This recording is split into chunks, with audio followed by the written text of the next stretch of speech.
De comenzar nuestra clase, es la clase de las cartas de Rab Shaul. Estamos en la carta a los Gálatas y en el capítulo número 1. La semana pasada, no tuvimos la clase, entonces espero que todavía tengan su hojita de la semana antepasada. La semana antepasada les dimos la hoja.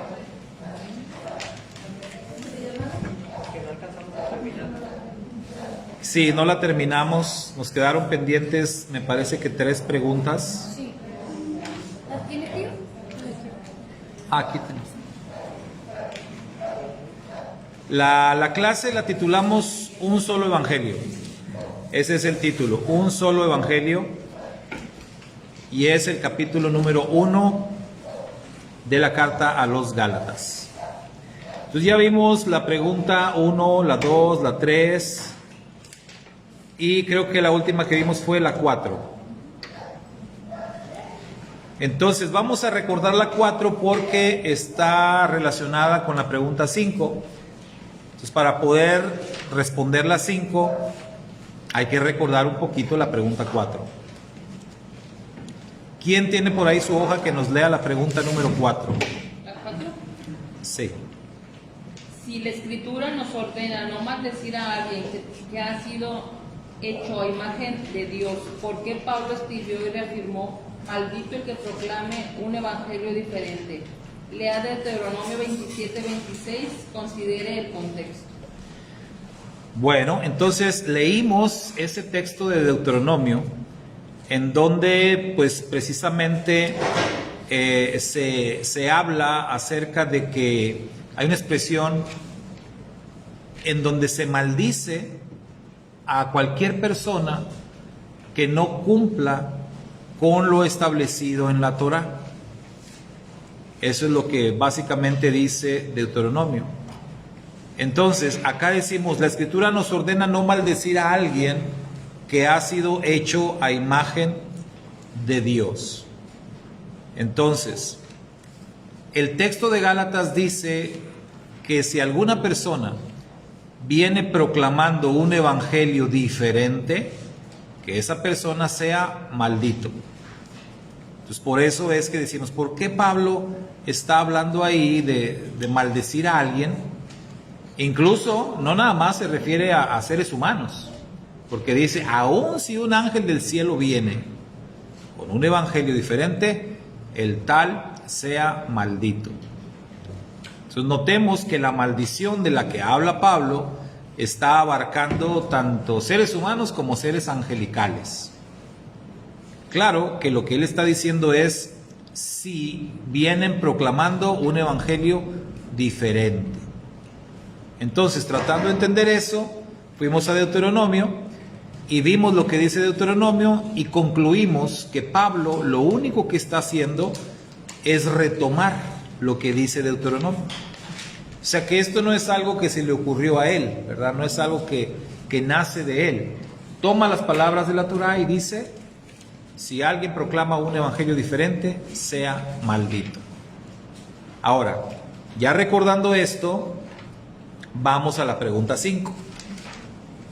Porque de acuerdo a la pregunta anterior, es decir, a la 4, podríamos considerar que el evangelio al que Pablo se refiere es la Torá. Pues aquí primero hay que contestar sí o no y después por qué. Sí. Entonces Sergio dice que sí. Evangelio diferente, evangelio, pues la Torá, porque la Torá es la que nos habla del reino. Y en aquellos tiempos ellos no enseñaban el Nuevo Testamento, sino enseñaban lo que era el Tanaj. Muy bien. Entonces, sí puede ser que Pablo se está refiriendo a la Torá como el evangelio. Cuando dice, si alguien viene y proclama un evangelio diferente, sea maldito. Y está tomando las palabras de Deuteronomio. Entonces, ¿podemos nosotros concluir que el evangelio es la Torá? Sí. Sí, ¿por qué sí? No. ¿por qué no? Ya Sergio nos compartió su respuesta. ¿Alguien más?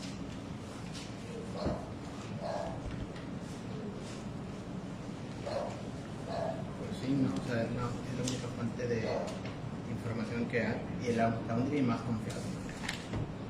Muy bien, recordemos un poquito el término evangelio, que ya lo hemos estado analizando. ¿Mande? La buena noticia. Literalmente, evangelio es buena noticia. Así, tal cual, ¿verdad? Buena noticia. Ahora, evangelio es un término griego. Dijimos que en el hebreo realmente no existe una palabra o un concepto usado en el Tanaj que sea como que equivalente a la palabra evangelio. Existe el término besorá en hebreo, que significa literalmente también buenas noticias, y muchos utilizan el término besorá, o utilizamos, pero hay que decir que en el Tanaj como tal la palabra besorá no aparece, no se usa. Entonces sí resulta un poquito complicado encontrar un equivalente en el hebreo a la palabra evangelio, o sea, la buena noticia.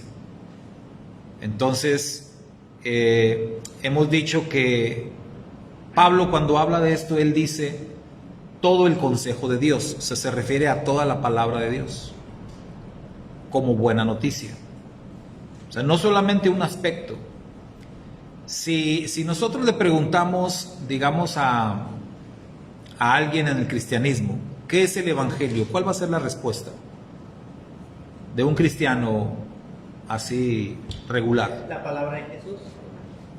Que Jesús murió y resucitó Por nuestros pecados. Incluso citan a Corintios, ¿no? Uno de los textos que Pablo escribió, que Cristo murió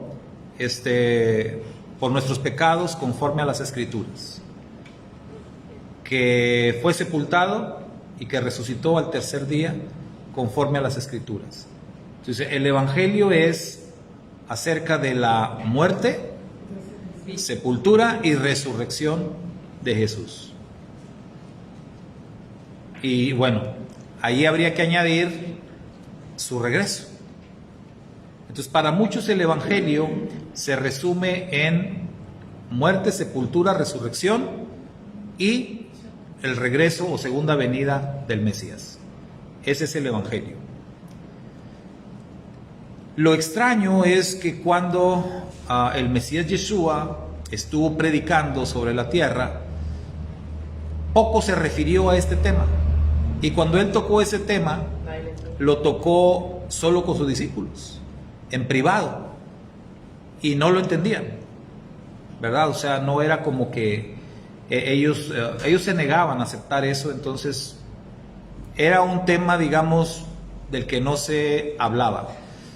Entonces el Mesías Yeshua no enseñaba sobre eso, no predicaba sobre eso, como hoy en día. Usted escucha un mensaje evangelístico, de los famosos mensajes evangelísticos de cualquier predicador, cualquier evangelista que está predicando con fervor sobre la muerte del Mesías.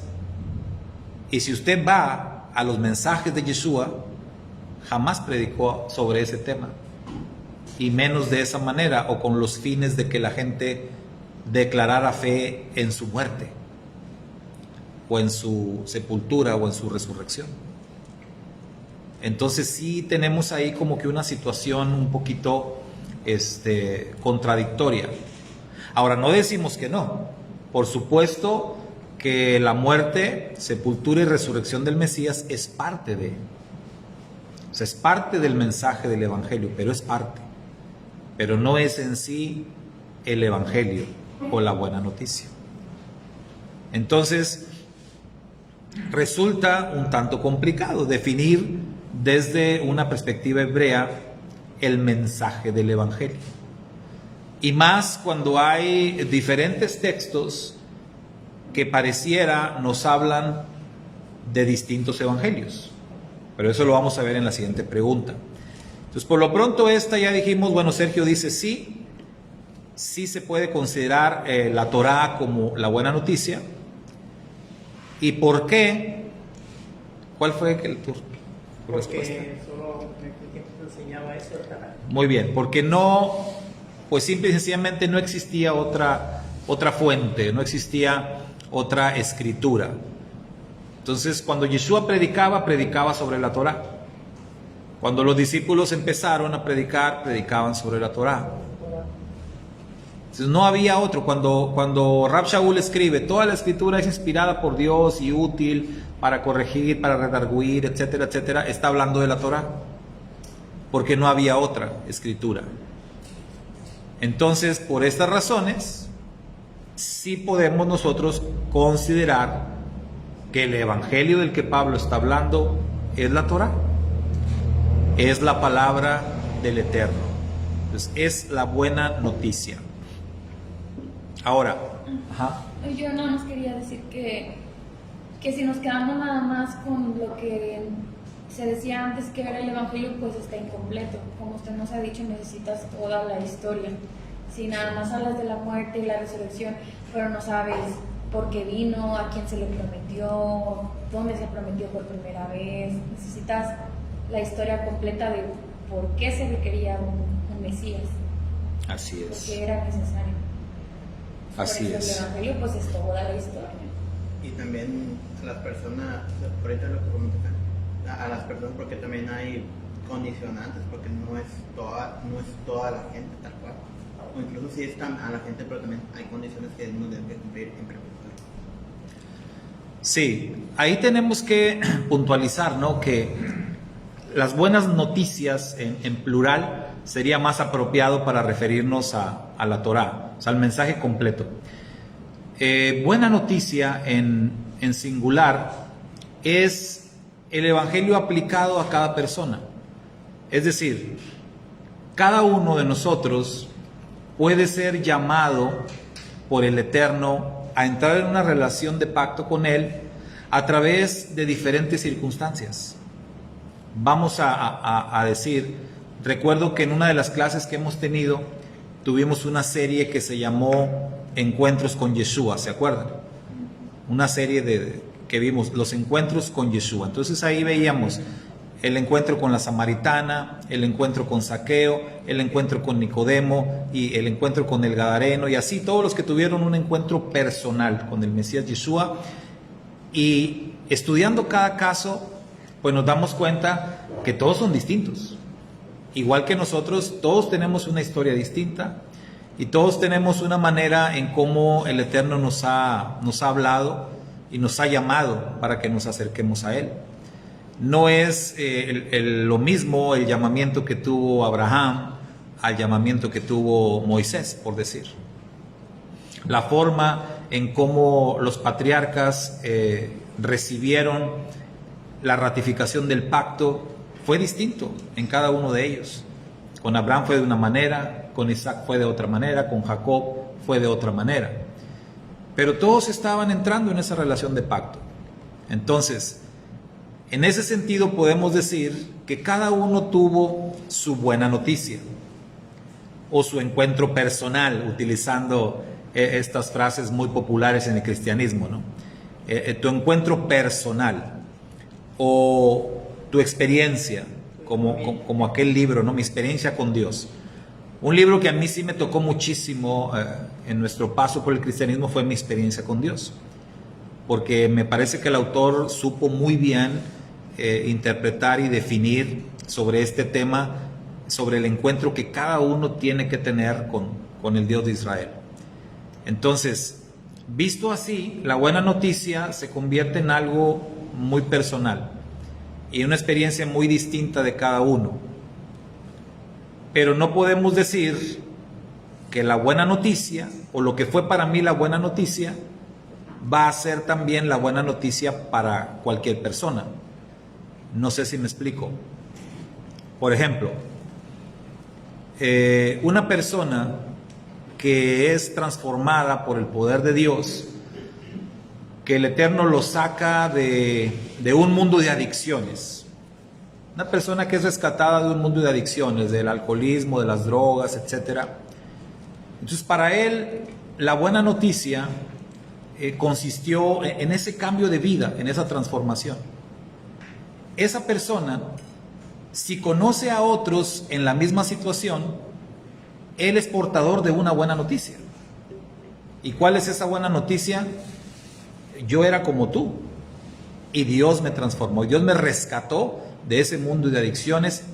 Te puede rescatar a ti también, te puede transformar a ti también. Entonces ven, esa es una buena noticia.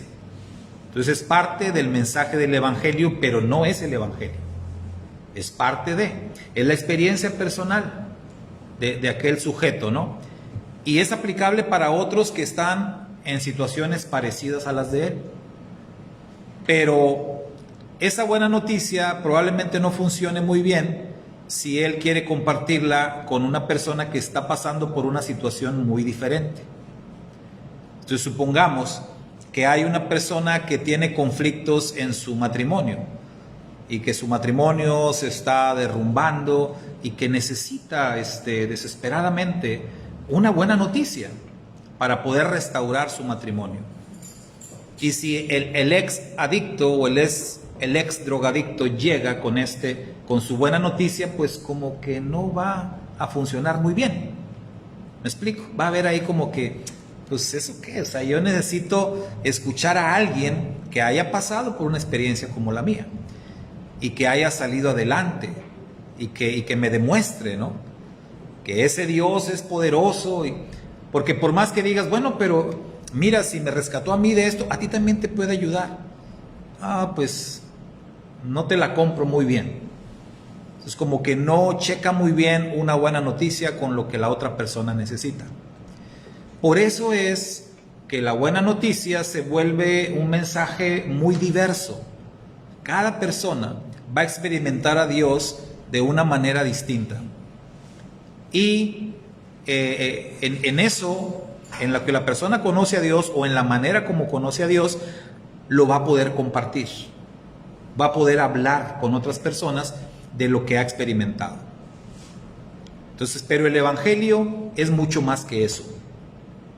¿Sí se va entendiendo? O sea, el Evangelio es mucho más grande que lo que tú has podido experimentar a Dios. Sí, Sergio. Me recordaba también la otra vez le platiqué de que cómo recibía, o sea, que cada persona recibe un mensaje diferente. En aquellos tiempos, tú puedes decirle a un goyín, a un gentil, oye, ahí viene el Mesías. Y pues como era una persona extranjera no muy unido, no muy conocedora de la Torah, pues obviamente no iba a tomar el mensaje como si le dijeras a un judío, oye, ya viene el Mesías. Pues el judío obviamente iba a reaccionar, iba a gritar, iba a correr, oye, ¿dónde está? Muéstramelo. Entonces igual yo creo que pasa eso mismo en estos tiempos, que cada persona pues sí necesita que se le diga el mensaje, pero personalmente, porque cada caso es diferente. Exacto, o sea, ¿por qué para el gentil no funciona la idea de un Mesías? Pues simple y sencillamente porque los gentiles nunca recibieron la promesa de un Mesías. La promesa de un Mesías fue hecha solamente al pueblo de Israel y funciona solamente con el pueblo de Israel.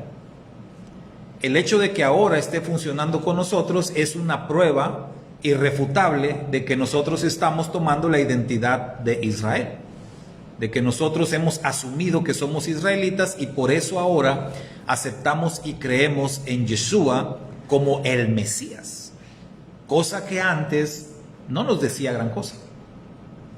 O sea, era como que el Mesías prometido, ¿a quién? ¿Para qué? No nos decía mucho. Y por eso es que en el cristianismo, por eso presentan a Jesús de otra manera. Por eso lo presentan como el Salvador del mundo, por eso lo presentan pues como Dios mismo, como el que puede rescatar tu vida de cualquier situación, porque es la manera en como ellos les ha sido presentado, como lo han conocido. Y para ello pues toman algún texto por aquí, otro por allá, y lo pueden presentar así. Pero ese no es el Evangelio.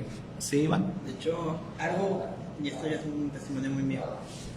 Yo personalmente cuando era pequeño, porque yo siempre fui criado en el ambiente cristiano desde pequeño y tal, pero ya cuando tenía cierta edad, como nunca me paré a reflexionar las cosas, o sea, simplemente como lo creía, de que Jesús y tal, los pecados de mí y tal, pero estaba pensando como que pues, ya después cuando hicimos el cambio de las leyes hebreas, de que pues no hay muchas cosas, y si yo me comporto bien, no va a pasar nada y seré salvo, o si bien hay algunos que han dicho ya después y razonando bien, es como que si yo cometo pecados pero al final yo me arrepiento, pero nada más así decirlo, ya soy salvo. Y es algo que no, en mi vida nunca impactó tanto, como que nunca le di tanta importancia, no fue hasta ahora, y con el cambio de las hebreas comencé ya a razonarlo y como que tiene más sentido esto, y tiene más garantía de que cuando usted nos enseñaba de que perseverar, pero en el cristianismo era como que sí hay que perseverar, pero es como que, y que es como que pues prácticamente en el cristianismo nos enseñaban que la salvación ya estaba ganada, es como que no importaba lo que hicieras, pues ya la tenías como de garantía, y aquí no, o sea, puede ser una garantía, pero siempre y cuando que tú cumplas ciertos requisitos, y aún así, incluso Pablo lo ha dicho, o sea, no es como que no sé si yo soy salvo, sino hasta que cuando ya termine, y cuando ya todo termine, y cuando yo vea que estoy en tribunal y me dan el perdón, ahí soy salvo. Pero por mientras no, o sea, por mientras hay que perseverar. Y aquí ya es como que entra todas las enseñanzas que nos enseña usted a mi familia y a nosotros que estuvimos en ese momento y los que seguimos aquí. Y es ahora que pues el cristianismo como que muy conformista, es como que no, y al final yo me quedé como que pues bueno, pues yo sigo con mi vida, como decía antes mi papá, o sea, la iglesia es acá y aquí en la casa o en la escuela es otra cosa, pero ya, y lastimosamente en esta forma sí era como que dos vidas separadas, y ahorita como viéndolas es como que pues es una sola vida. Que al final te confronta con todo lo demás, y más ahorita que las cosas se han vuelto muy raras, en el sentido de que pues lo que no veíamos y lo que dijimos que era pecado, pero al final como no lo veíamos pues no pasaba nada, y ahorita que lo estamos viendo y es como una tendencia actual, ahora somos nosotros los raros. Así es. Sí, o sea, el contexto del cual venimos es normal el que hayas aprendido a ser como en una película de espías dirían un doble agente, ¿no? Como vivir una doble vida, o como decía Iván, ser uno en la iglesia es ser otro en la casa o quizás otro en el trabajo. Pero cuando entiendes el mensaje real de las Escrituras, pues sabes que el Eterno, entras en una relación de pacto con el Eterno y vas a vivir para el Eterno. O sea, tu vida va a marchar según la voluntad del Eterno en donde quiera que estés. O sea, no solamente cuando estás en la iglesia, no solamente cuando estás haciendo las cosas de Dios, porque sí tendíamos a separar mucho los conceptos, ¿no? Las cosas de Dios, las cosas del mundo, y esto y aquello. Pero cuando hemos descubierto que en sí todo le pertenece al Eterno, el mundo y su plenitud, dice la Escritura, todo es de Él y para Él. Entonces no hay como que nosotros tengamos que hacer una separación entre estos conceptos, sino más bien introducir lo espiritual al mundo físico y tratar de que todo lo espiritual impregne el mundo físico en el que estamos. Y de eso es de lo que se trata. Pero antes nos esforzábamos como que en mantener una separación de estas cosas, no en el buen sentido, sino en el sentido de que pues me adapto al mundo y me adapto también a las cosas del espíritu, ¿no? Y me comporto espiritual aquí, pero acá pues me comporto carnal, porque acá pues se trata de ser carnal. Entonces no es así de ninguna manera. La Escritura también nos dice que somos salvos por gracia. Entonces eso no se discute de ninguna manera.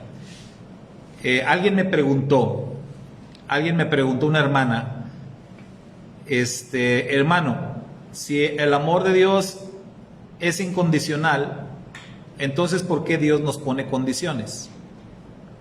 Como por decir, Si el amor de Dios es incondicional, entonces ¿por qué la salvación está condicionada?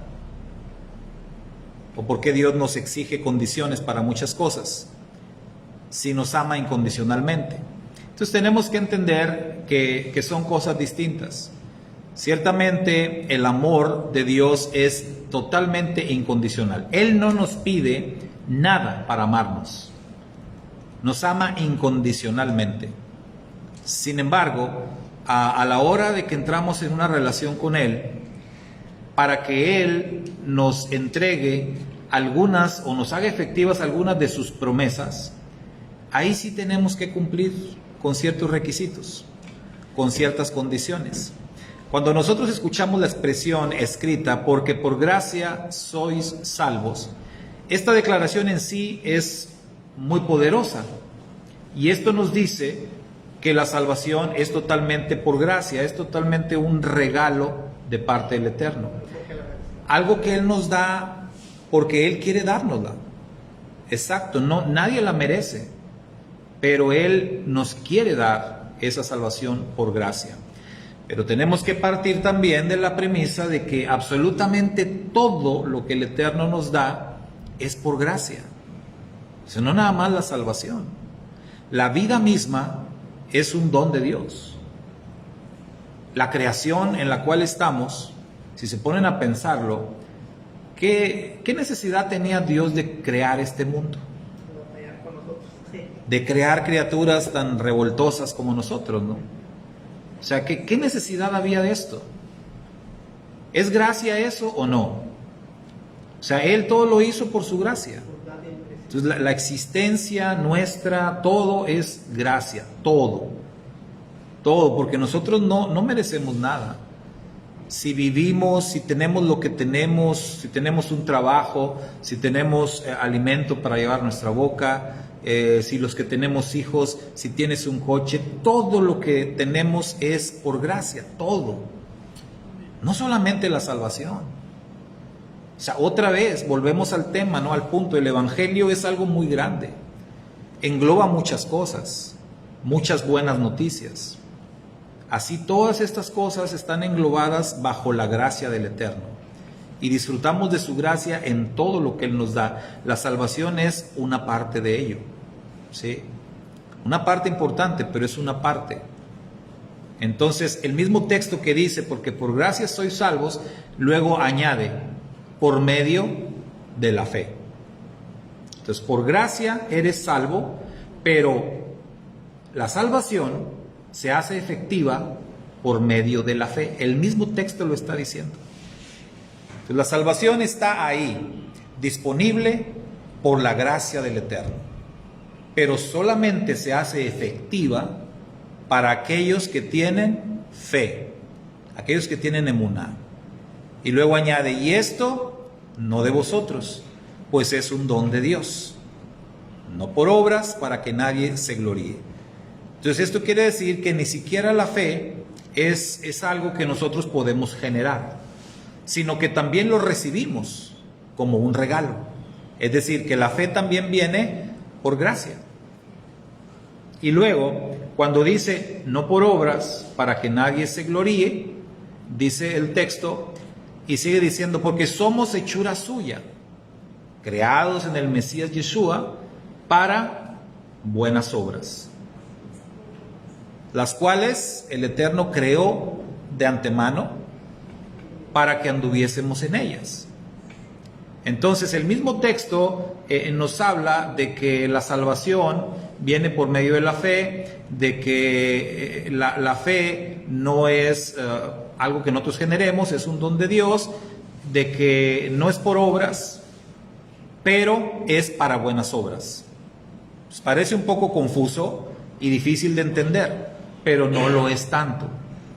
No lo es tanto si nos damos cuenta que el Eterno pone a nuestra disposición las cosas porque nos ama y su amor es incondicional, pero para hacerlas efectivas nosotros tenemos que cumplir con ciertos requisitos.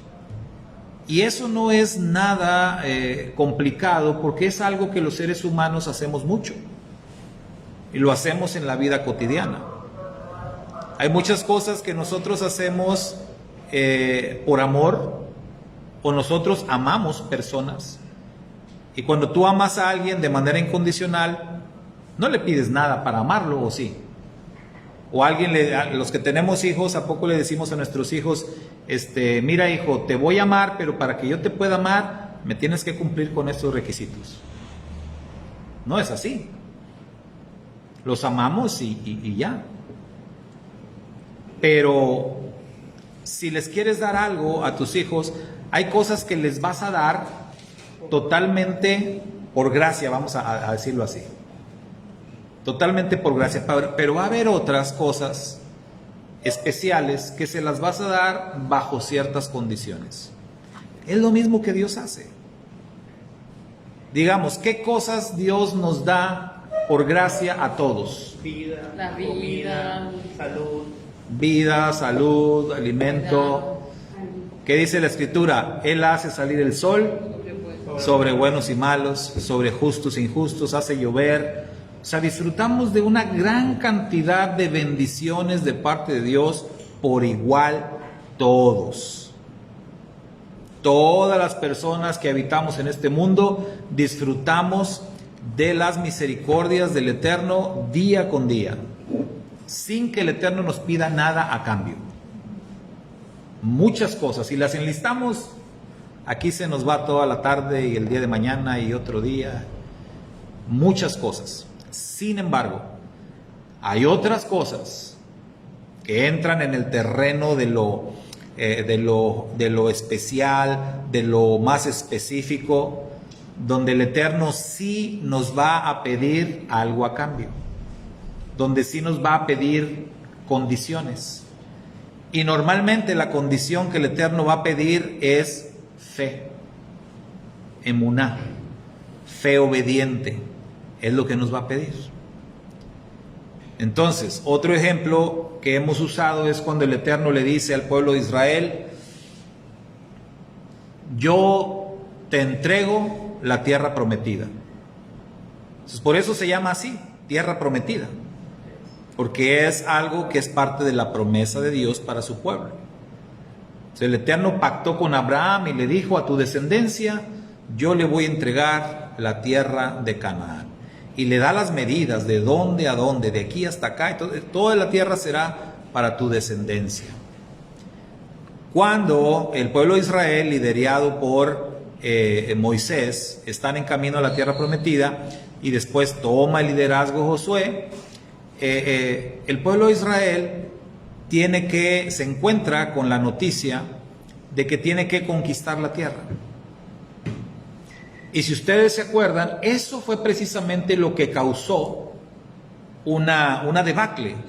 El día más trágico en la historia de Israel, según registran los sabios, es precisamente cuando aquellos espías entregaron un informe negativo y cuando todo el pueblo, o la mayoría del pueblo de Israel, se levantó en rebeldía contra el Eterno y contra Moisés, porque se dieron cuenta que para hacer efectiva la tierra prometida, la promesa de la tierra prometida, ellos tenían que luchar y tenían que conquistar la tierra. Y eso no les gustó. Eso no les gustó, eso los desanimó. A tal grado que preferían regresarse a Egipto. Decían: mejor nos vamos a Egipto otra vez. Entonces, todo lo que tenían que hacer, en las palabras del Eterno, era entrar y conquistar la tierra. Si el Eterno te está diciendo: mira, ahí está toda esa tierra, tierra que fluye leche y miel, tierra de grandes frutos, tierra preciosa, maravillosa, con grandes ciudades, amuralladas, y todo está ahí. Ya te traje hasta aquí, ahora entra y conquístala. ¿Qué necesitaban? Fe. Ahí es donde entra la fe. Pero no le creyeron. No les gustó. No quisieron luchar, pelear por la tierra. O sea, ellos esperaban algo mucho más sencillo, como el mensaje del cristianismo, como el evangelio que se predica en el cristianismo. Algo más simple, como todo lo que tienes que hacer, hermano, es levantar tu mano o ponte de pie. Haz conmigo esta oración. Repite conmigo: reconozco que soy pecador. Hoy me arrepiento de mis pecados y acepto a Jesús en mi corazón. Ya, hermano, ok. Tu nombre fue escrito en este momento en el libro de la vida. Tú ya tienes un lugar seguro en el cielo. Y ya no tienes que tener miedo. Cuando mueras te vas derechito al cielo. Eso suena muy bien. Y esto a la gente le parece y le gusta creerlo, porque no tiene tantas complicaciones. Y ese es el evangelio que predicábamos antes. Y les he compartido la anécdota cuando una vez nada más me pasó, porque normalmente la gente acepta esto sin poner muchas trabas, ¿verdad? Porque suena bien bonito y muy fácil además. Entonces, ¿quién se va a oponer a eso? Pero una vez me topé con un hombre que me escuchó con mucha atención en la exposición que le hice del mensaje. Y cuando llegamos a ese punto, a la pregunta no decisiva: ¿le gustaría a usted en este momento arrepentirse de sus pecados y recibir a Cristo en su corazón? El hombre se me quedó viendo y dijo: pues sí me gustaría, pero tengo una pregunta antes de eso.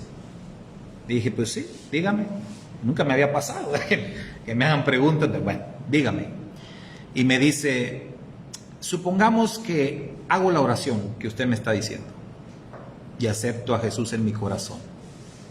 ¿Eso a qué me compromete? Me quedé yo.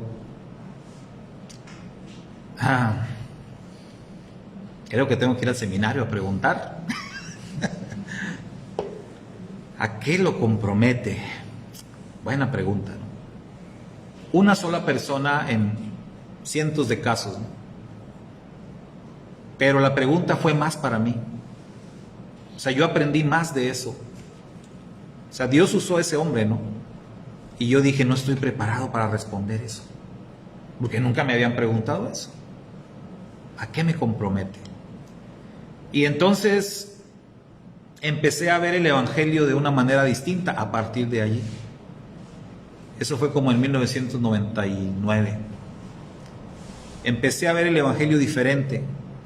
A partir de esa pregunta se me vinieron muchos textos a mi cabeza, como cuando el Mesías decía: si alguno quiere venir en pos de mí, niéguese a sí mismo, tome su cruz. Y eran cosas que yo no las pensaba, o no las entendía, o no las quería entender, o no le quería hablar a la gente de eso.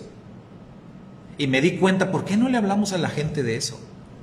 ¿Por qué no les predicamos el evangelio diciéndole que se están comprometiendo a algo? Algo grande. A algo grande. Pero cuando a la gente no les explicas que realmente se están comprometiendo a algo, ellos piensan, tienen en mente que el evangelio es algo muy fácil. Como dijo también otro expositor, si tú le dices a una persona que se va a subir en un avión, y si tú le dices a esa persona: mira, antes de subirnos al avión, déjame, te explico, te vamos a dar un paracaídas ya que estemos ahí arriba, y te voy a enseñar cómo usar el paracaídas, porque una vez que estemos allá, con toda seguridad vamos a tener que saltar del avión. ¿Usted cree que la persona se va a querer subir al avión? Es difícil. Ya cuando le dices: y vamos a saltar, o sea, no es por si falla, no, vamos a saltar. Por eso te voy a enseñar cómo usar el paracaídas. En cambio, les contábamos la historia del equilibrista, ¿se acuerdan? El equilibrista, y que la silla, y que te sientas en la silla, pero tú no haces nada, tú nomás te sientas en la silla. Tú confías en el Señor y el Señor te carga sobre sus brazos. Pero tú estás cómodo, sentado en la silla. Es muy distinto, entonces las perspectivas cambian. Si le cuentas la otra historia del paracaídas y que va a tener que saltar, la persona le piensa. Cuando ese hombre me preguntó: ¿a qué me comprometo?, le tuve que responder lo que es la vida de un creyente. Entonces me dijo, entonces, si yo acepto a Jesús, automáticamente me estoy comprometiendo a leer la Biblia, a ir a la iglesia todos los domingos, a dar ofrendas, a andarle predicando a la gente así como usted predica, y me empezó a enumerar varias cosas, ¿no? Y le dije, pues sí, la verdad, pues sí te comprometes a esto. ¿O no me dijo usted hace rato que era gracia? Que era un regalo. Me la volteó. Y me dijo, no, ¿sabe qué? Mejor no quiero hacer la oración. Lo voy a pensar y pues después a ver si... Y fue un día trágico para mí, ¿verdad? Me sentí derrotado, me sentí que... Pero eso me ayudó mucho a prepararme mejor y a entender yo mejor el mensaje de la Escritura. Y les digo, ya hasta ese momento fui que entendí el mensaje del Mesías, que realmente sí nos llama a un compromiso desde el principio. Desde el principio. Modifiqué la forma en que yo compartía el mensaje. Obviamente, pues, eso bajó mucho el rendimiento. ya no tan fácil las personas querían creer. Pero la efectividad en aquellos que realmente tomaban una decisión, pues también cambió. Entonces el Evangelio, mis hermanos, es mucho más que una experiencia de una persona.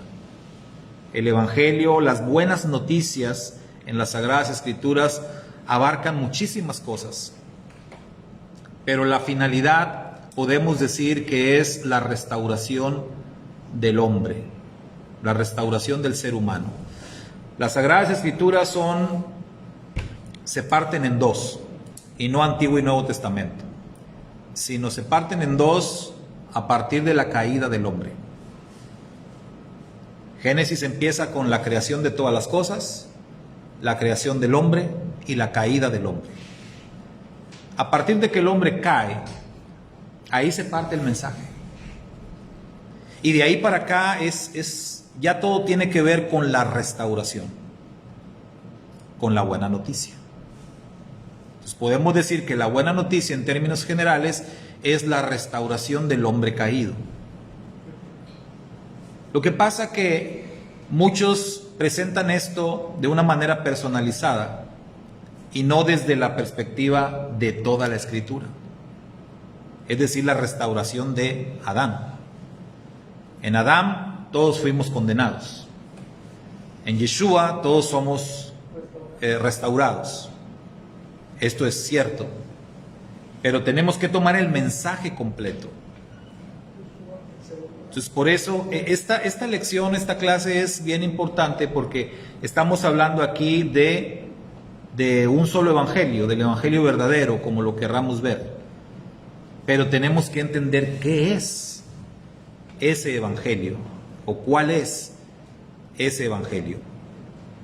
Y como vamos a ver aquí en la pregunta 6, cuando Pablo dice mi evangelio, porque Pablo usa, no solamente aquí en Gálatas, en otras cartas, Pablo suele utilizar esta frase diciendo mi evangelio. Entonces, ¿a qué se refiere Pablo cuando dice mi evangelio?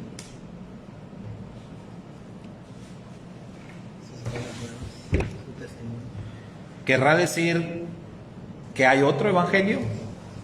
A lo mejor se refiere a su experiencia, ¿no? que tuvo con el Mesías cuando el Mesías le dio el mensaje. Exacto. Eso es.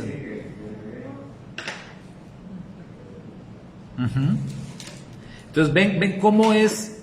Él está hablando de su experiencia, que es lo que así lo tenemos que ver. Entonces yo digo mi evangelio, no es que hay varios, no, pero la forma como yo lo experimenté, la forma como yo lo conocí. Entonces ahí la perspectiva va a ser muy personal. Otra vez volvemos al tema de los que tuvieron encuentros personales con el Mesías. La samaritana iba a platicar las cosas según su experiencia. De hecho, fíjese, la samaritana conoció a Yeshua como el Mesías. Y es muy interesante. Él no se revelaba como el Mesías a cualquiera, pero a ella sí. Al final de la plática que tienen, ella termina diciendo, pues sé que un día va a venir el Mesías, y cuando el Mesías venga, Él nos va a aclarar todas las cosas. Y Yeshua le dice, yo soy el que habla contigo. Y ella lo cree, y tan lo cree que se va corriendo a contárselo a todo el pueblo. Entonces a ella se revela como el Mesías. Si nos vamos al encuentro con Nicodemo, ¿cuál era la inquietud o qué fue con lo que Nicodemo llegó a Yeshua? Nuevo nacimiento. El nuevo nacimiento, ¿sí? Pero Yeshua le planteó el tema. Pero Nicodemo, ¿qué llegó? ¿Qué le dijo? Nicodemo llega y le dice, maestro, sabemos que tú has venido de Dios, porque las cosas que tú haces no las podría hacer nadie si no viniera de Dios. O sea, Nicodemo está como que planteando, haciendo su entrada, está abordando el tema, pero entra con adulaciones y cosas así, y el maestro como que lo interrumpe, ¿no? Y le dice, mira, vamos al grano. De cierto te digo, el que no naciere de nuevo no puede ver el reino de Dios. Ya, a lo que vamos. Nicodemo era un rabino, o sea, no era cualquiera, era un maestro de la Torá. Incluso el Mesías le dice, ¿eres tú maestro de la Torá y no sabes estas cosas? Pues ¿qué enseñas, mijo? ¿Qué estás enseñando? Sí, como que lo ridiculizó. Pero era necesario. Pero vean, el encuentro con Nicodemo es muy diferente. La experiencia de Nicodemo a la experiencia de la samaritana. La experiencia del joven rico, muy diferente. Incluso ese se fue derrotado. La samaritana finalmente hubo un cambio en su vida. Nicodemo también hubo un cambio en su vida. El joven rico, pues no. ¿Qué tal el paralítico de Betesda? ¿Qué tal el paralítico que descendieron por el techo de la casa? Entonces hay muchas personas ahí que de relatar cada uno su experiencia, pues van a tener una perspectiva distinta acerca de una misma persona que es Yeshua. Entonces, cada quien, su evangelio, si aplicamos esto, ¿no? Entonces, Pablo dice, mi evangelio, como dice nuestro hermano Dante, se refiere a su experiencia, cómo fue que él conoció al Señor, pero no solamente eso. Pablo no se limitaba a cómo conocí yo al Señor, sino la tarea que me encomendó. Cuando Pablo dice mi evangelio, él está hablando de la tarea que Yeshua le encomendó a él y de alguna revelación que Yeshua le hizo a él de manera exclusiva. O sea, eso no quiere decir que la revelación dada a Pablo es el verdadero evangelio, es parte del evangelio. Pablo lo identifica como mi evangelio, ¿por qué? Porque lo que a él se le reveló, no se le reveló a los demás. Y eso lo confirma Pedro en una de sus cartas. Si tenemos que decir quién fue el discípulo más aventajado de Yeshua, ¿quién dirían ustedes? ¿A quién pondrían como el discípulo más aventajado? Pues de los 12 a Pedro, ¿verdad? Pero ya cuando Pablo entra en la escena, el mismo Pedro dice, no, ese Pablito está grueso. Pablo, de veras, enseña unas cosas que hasta yo batallo para entenderle. Así dice Pedro. Hasta yo le sufro para entenderle. Entonces, sí, Pablo se convierte en el discípulo más aventajado y ni siquiera anduvo con Yeshua en su ministerio terrenal, pero fue discipulado por él después, que es algo que nos dice aquí en esta carta a los Gálatas. Entonces él habla de mi evangelio, se refiere a su experiencia, la forma como conoció al Señor, la tarea que le encomendó el Señor, las revelaciones que le dio el Señor. Ahora, ¿usted cree que en ese sentido hay revelaciones que el Eterno nos da a nosotros, a cada uno en lo personal? Sí, por supuesto que sí. Cada vez que nosotros abrimos la Torá y nos alimentamos de ella, es muy posible y muy probable que el Padre nos revele algo distinto. Lo que yo les decía hace rato de la experiencia de Jacob, en tantos años jamás lo había visto así. ¿Y sabe en qué momento me vino ese rayo de luz? Mientras estaba grabando el video de la reflexión de ese día. Fue así como ¡pum! Y así llegó. Hablando del tema, incluso terminé de grabar el video y le dije a mi esposa, oye, fíjate, acabo de entender algo, acabo de recibir esa revelación que nunca lo había visto. Entonces el Eterno sí nos da revelación de una manera personal de la palabra escrita, y más cuando se trata de aplicarlo. Les comentaba acerca de, le comentaba a la hermana Ángela, ¿no? De la hermana que vino, de esta amiga que vino esta semana, de la otra comunidad, y ella me decía precisamente citando un texto, dijo, es que leí este salmo y cuando lo leí dije, no, tengo que hacer esto. Y yo escuché el salmo y dije, bueno, pues Dios le habló a ella, yo no lo hubiera visto así. Pero no es a mí al que Dios le quería decir eso, ¿verdad? Entonces cada quien tenemos así una revelación, una enseñanza que el Eterno nos da. Por eso la Torá tiene un conocimiento infinito y las aplicaciones de la misma son infinitas. Entonces eso no quiere decir que lo que yo entienda va a aplicar para todas las personas. Por eso Pablo dice, mi evangelio. Lo que a mí el Señor me dijo, lo que a mí el Señor me habló, a mí, ¿sí? Entonces, por eso esas cuestiones de que el Señor me dijo que te dijera, pues es algo que suena raro, ¿no? Pero ya ven que hay personas que sí dicen así. Hermano, el Señor me habló y el Señor me dijo que te dijera. Pues ¿cómo?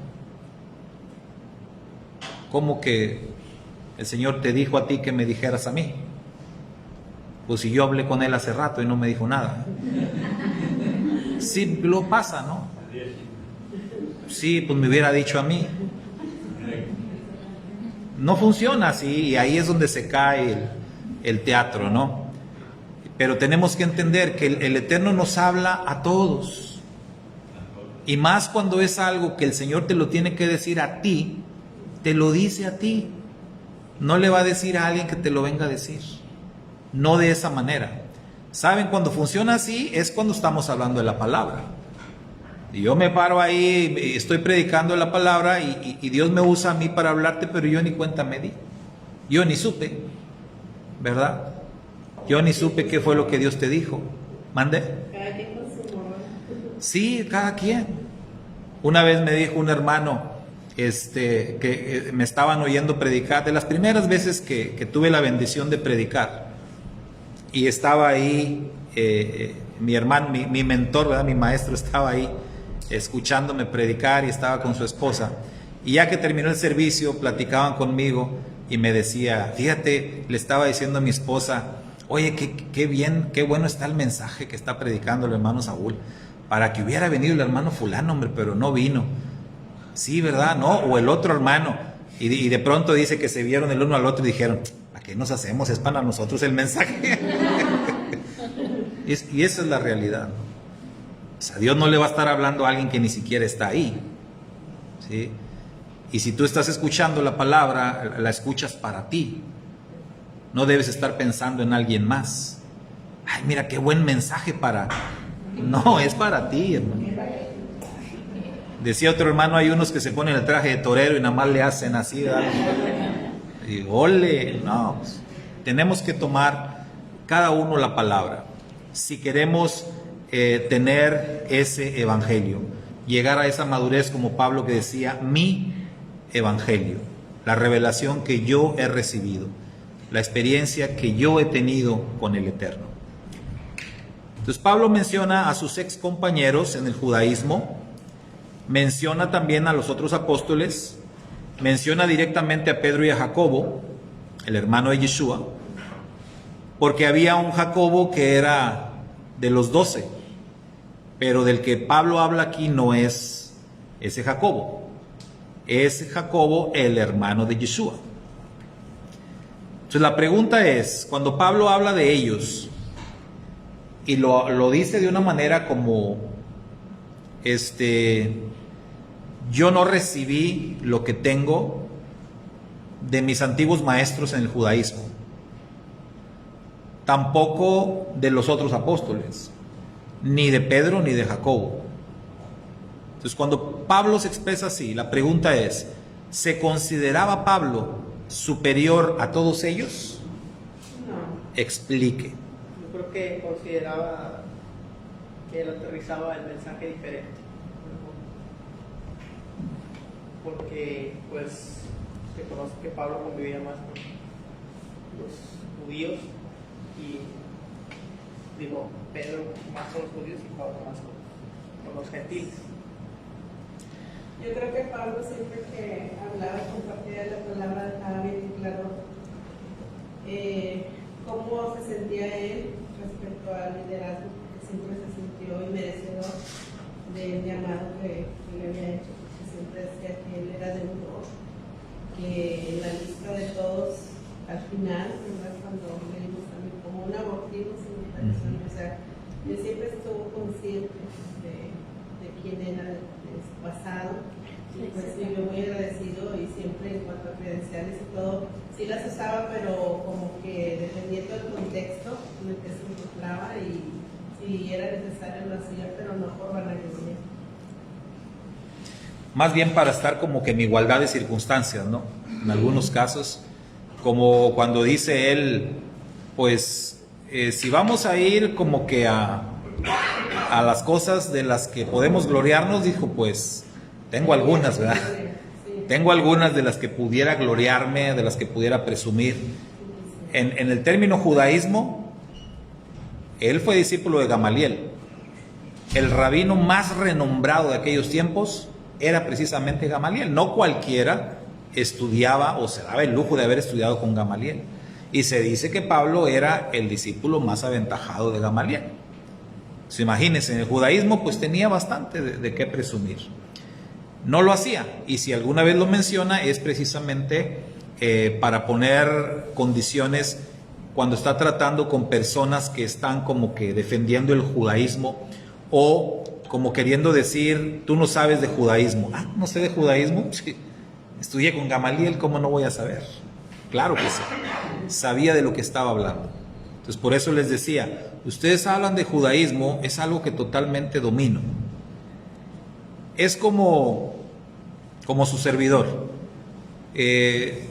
Tuve la bendición en su momento, cuando pertenecíamos a la Convención Regional Bautista Norte de Tamaulipas, pues tuve la bendición de estar casi siempre dentro del liderazgo de la convención.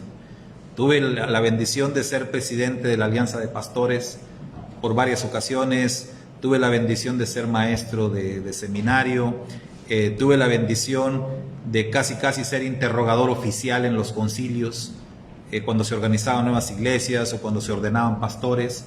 Yo era el que les hacía los exámenes a los pastores, o varias veces me nombraron para eso.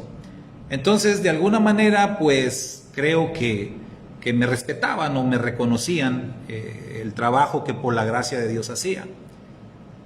Cuando venimos al conocimiento de las raíces hebreas, y que platicaba yo o trataba de platicar con mis ex compañeros pastores bautistas, yo les decía, hermano, discúlpame que te diga esto, pero quisiera que me des la oportunidad de explicarte lo que el Señor me ha mostrado, y que no perdamos el tiempo en las cosas que tú me quieres decir, porque no hay nada que tú me quieras decir que yo no lo conozca.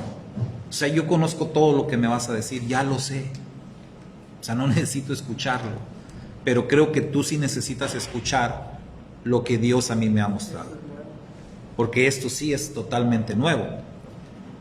Y entonces sí resultaba un tanto complicado que me querían como convencer de cosas que yo ya sabía.